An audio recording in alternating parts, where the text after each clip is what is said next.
Okay, let's start without wasting time. Start करते हैं analysis हम लोग निफ्टी की, बैंक निफ्टी की, फिन निफ्टी की। कल है ट्यूसडे और फिन निफ्टी की एक्सपायरी है। बहुत ही जल्दी टाइम आने वाला है कि सारी एक्सपायरीज कब कब खत्म होने वाली हैं। उस पर हम लोग एक सेपरेट डिस्कशन करेंगे कि क्या इफेक्ट पड़ने वाला है जब एक्सपायरीज आपकी खत्म होंगी सारे की। वीकली एक्सपायरी की मैं बात कर रहा हूँ, ठीक है। अभी फिलहाल स्टार्ट करते हैं अपने एनालिसिस को और आगे बढ़ते हैं। मार्केट ने बहुत अच्छे मूव्स दिए इंट्राडे ट्रेडर्स के लिए। अगर इंट्राडे करते हो तो बाय के लिए भी उसने मूव दिया, फिर सेल के लिए भी उसने मूव दिया। और कंसोलिडेशन का कोई खास आज स्कोप था नहीं कि बहुत ज़्यादा देर मार्केट ने कंसोलिडेट किया, अच्छे मूव्स मिले देखने को, ठीक है। 3 ट्रेड लिए थे हमने। मॉर्निंग में बाय किया था 9:15 से 9:20 के बीच में। उसके बाद आपका सेल भी किया था बिल्कुल टॉप पे। फिर एक छोटा सा स्कैल्पिंग का स्टॉप लॉस हिट हुआ था 20-30 पॉइंट का, बट ओवरऑल बहुत अच्छा दिन था, ठीक है। एनीवेज स्टार्ट करते हैं अपने एनालिसिस को, आगे बढ़ते हैं। पहले बड़े टाइम फ्रेम पे देखेंगे, उसके बाद अपने को छोटे टाइम फ्रेम पे चलना है। क्यों? क्योंकि आपको आइडिया लग जाएगी सपोर्ट रेजिस्टेंस कहाँ पे बनी है। सबसे पहले अगर आप देखो तो यहाँ पे क्या हुआ है आपका, इधर अगर आप ध्यान से देखोगे तो मार्केट आपकी अभी भी कंसोलिडेशन की रेंज में, मार्केट नीचे आया। आज का दिन एक पुल बैक का दिन था। मार्केट एक रेंज में अभी भी बैठी हुई है, बड़ी सी रेंज जो बैठी हुई है, ठीक। अब बड़ी रेंज में फंसी हुई तो क्या इंटरडे में ट्रेड कैसे करें, उसके लिए अपने लोग क्या करते हैं, छोटे टाइम फ्रेम पे आते हैं और छोटे टाइम फ्रेम पे देखते हैं। ब्रेकआउट का लेवल कौन सा था, ये वाला पॉइंट था। मैं अभी आपको ट्रेड लॉजिक समझाऊंगा, इंपॉर्टेंट है क्योंकि वो, ठीक है। सबसे पहले यहाँ पे अगर आप देखोगे तो ये ब्रेकआउट का आपका लेवल था। उसके बाद आपका मार्केट ने क्लोजिंग समवेयर अराउंड यही दी। तो कल अगर ये 51,800 को डिफेंड कर जाती है तो अगेन आपको एक बाय का ट्रेड मिलेगा टुवर्ड्स 52,100 बस। यहाँ तक के लिए प्लान करेंगे, उसके बाद रिविजिट करेंगे। कुछ क्वांटिटीज प्रॉफिट जरूर बुक करना होता है इस पॉइंट पे। रीजन क्या है, यहाँ से एक सेलिंग आई हुई है, एक आपका स्विंग बना हुआ है अभी के लिए, ठीक। इंट्राडे वालों को क्या मिला हुआ है, सॉरी, एक्सपायरी वाले लोगों को तो क्या मिला हुआ है, नीचे एक पुट का लेवल मिला हुआ है, ऊपर एक कॉल का लेवल मिला हुआ है। तो यहाँ के बीच में ये कर रहे हैं। अगर मार्केट यहाँ कहीं पे ट्रेड करता है तो बहुत चांसेस है कि कल मार्केट आपको एक साइडवेज देखने को मिल जाए। उस केस में अगर मार्केट इस रेंज के अंदर रहता है तो करना क्या है वो समझना ध्यान से। 3 केसेस होंगे, या तो मार्केट इसके ऊपर खुलेगा सीधा 51,950 के ऊपर, और या फिर आपका 800 के नीचे। मैं अभी एक बार को बहुत बड़ा गैप अप और बहुत बड़ा गैप डाउन दोनों ही इग्नोर करा रहा हूँ। अभी आप मान के चलो नॉर्मल गैप अप है, गैप डाउन है, तो क्या करेंगे, ओपनिंग रेंज ब्रेकआउट की स्ट्रेटेजी को यूज़ कर लेंगे, ठीक है। अगर मार्केट आपका ओपनिंग रेंज ब्रेकआउट की स्ट्रेटेजी आपको एप्लीकेशन में मिल जाएगी, लिंक डिस्क्रिप्शन में, ठीक है। 2 घंटे के आसपास का है सेशन, आराम से देखना, मजा आएगा। अभी फिलहाल आप देखोगे आगे, तो यहाँ पे आप क्या करोगे, नीचे खुला इसके तो वही ओपनिंग रेंज की स्ट्रेटेजी। क्यों? बिकॉज यहाँ पे एक बायर सेलर्स की लड़ाई हुई है और मार्केट क्लोज हुआ है। अगर मार्केट साइडवेज खुलेगा तो क्या करेंगे, पहला ट्रेड आपको साइडवेज मार्केट में भी आप ओपनिंग रेंज को यूज़ कर सकते हो, क्योंकि पहला ट्रेड आपको बाय या सेल किधर की भी साइड मिल सकता है जब तक इधर ना आए। बहुत बड़ी रेंज को मैं कल प्लान नहीं कर रहा हूँ कि बहुत बड़ा आपका मोमेंटम आएगा या नहीं आएगा, वो पता नहीं है उसका, क्योंकि रीज़न क्या है, ऊपर एक सेलर को भी जगह मिली हुई है, बायर को भी एक नीचे पे जगह मिली हुई है, इसीलिए मैं बहुत बड़ा मोमेंटम ट्राई नहीं कर रहा हूँ। अभी आप अगर मैं बात करोगे तो साइडवेज खुला मार्केट तो क्या करना है, साइडवेज खुला मार्केट तो अपने को ओपनिंग रेंज की भी उसमें भी यूज़ करना है। अगर गैप अप ऊपर निकलती हुई जा रही है, ठीक है, तो कुछ क्वांटिटीज़ का प्रॉफिट ज़रूर बुक करना है। अगर नीचे निकलती हुई जा रही है तो भी कुछ क्वांटिटीज़ का प्रॉफिट बुक करना है।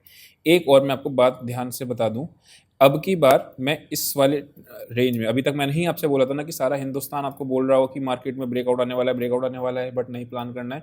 अब मैं ही आपको बोल रहा हूँ कि अब अगर ये मार्केट तोड़ के निकलेगा 51,400 का लेवल, 52,400 के लेवल पे, तो फिर ये आपका ब्रेकआउट को सिनेरियो देगा या फिर नीचे भी ब्रेकडाउन का सिनेरियो देगा। ऐसा मैं इसलिए बोल रहा हूँ, 1 2 3 4 5 बार इसने इस अच्छे खासे पॉइंट्स पे उसने रेजिस्टेंस हिट कर दिया है। 2 प्राइस सेक्शन के मैंने आपको बहुत इंपॉर्टेंट रूल्स बताए हैं। पहला रूल बताया, जब सपोर्ट टूटता है तो वो रेजिस्टेंस बन जाता है, जब रेजिस्टेंस टूटता है तो वो सपोर्ट बन जाता है। ये 2 रूल बताए हुए हैं, एक रूल बताया हुआ है। उसके बाद सेकंड रूल जो आपका आता है वो आता है कि अगर मार्केट एक ही पॉइंट पे कई बार, एक ही रेजिस्टेंस पे कई बार हिट करती है तो वो रेजिस्टेंस वीक हो जाती है, या फिर नीचे अगर एक ही सपोर्ट पे कई बार हिट करती है तो वो सपोर्ट भी वीक हो जाती है। तो यही इसका लॉजिक है, इसके पीछे का ट्रेड जो मैं आपको ब्रेकआउट वगैरह बता रहा हूँ उसका।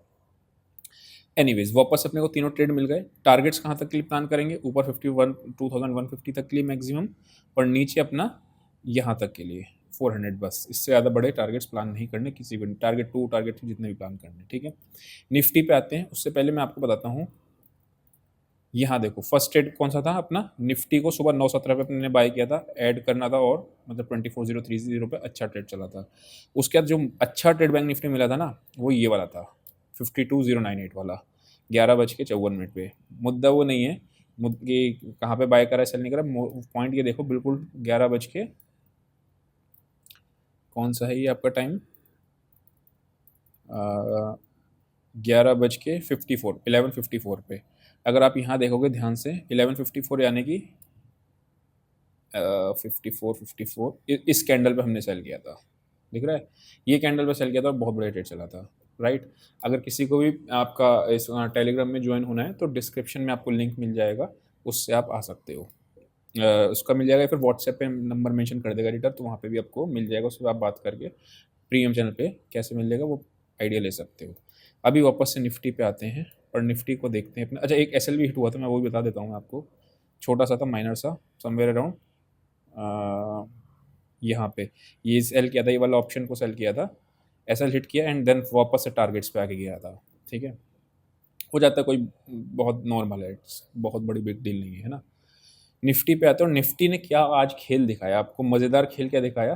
पहले ऊपर गया, सपने जगा दी कि मार्केट में निफ्टी तेज है, उसके बाद निफ्टी को पेल दिया। बैंक निफ्टी इतना नहीं गिरा जितना निफ्टी गिरा, ठीक है? अगर मैं बात करता हूँ तो बड़े अपने को ट्रेड कहाँ पे मिलने हैं, जैसे बैंक निफ्टी में 52,400 का लेवल बनाया था, वैसे ही इसमें कौन सा लेवल है, 400 का, है ना? जो बड़ा आपका 500 का, सॉरी, जो बड़ा लेवल है, और नीचे बड़ा लेवल कौन सा है, 24,000 का। तो यही आपके इंपॉर्टेंट सपोर्ट और वो आ रहे हैं, 500 पॉइंट की रेंज आ रही है ना। तो अब छोटे टाइम फ्रेम पे आते हैं, बड़े टाइम फ्रेम पे तो एक रेंज मिल गई, छोटे टाइम फ्रेम पे आके देखना पड़ेगा कि वही सेम चीज़ कि 240575 कर रहा है या नहीं कर रहा है, ठीक है?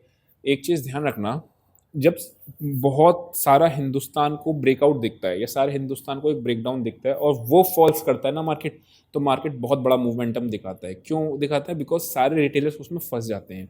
इस केस में आपको कौन सा ऐसा पॉइंट है जहाँ पे आपको सारा लोग ब्रेकआउट में बैठ जाएंगे, 24,075, इसके नीचे सब लोग ब्रेकडाउन पे बैठ जाएंगे।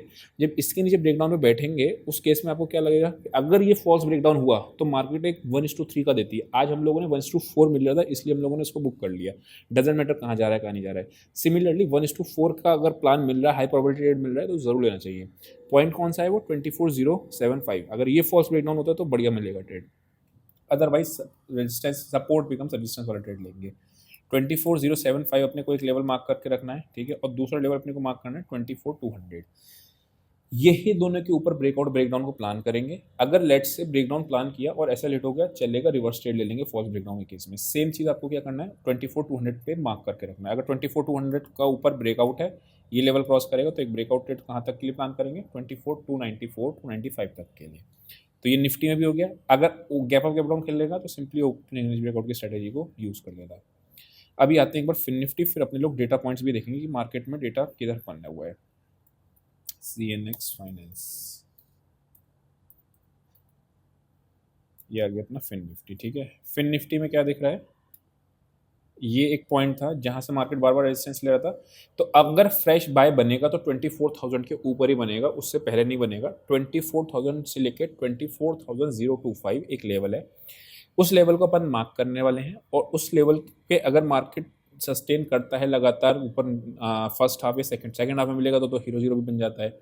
अगर अदरवाइज क्या होगा, फर्स्ट हाफ में भी अगर सस्टेन करा तो 24,025 और 24,000, ये 25 पॉइंट की रेंज को मार्क करके रखेंगे। रीज़न क्या है, सिंपली यहाँ अगर आप देखोगे तो दिस पॉइंट पर रेजिस्टेंस, दिस पॉइंट पर रेजिस्टेंस, दिस पॉइंट पर रेजिस्टेंस, अब ब्रेक डाउन दिया एंड सपोर्ट बिकम्स रेजिस्टेंस, है ना?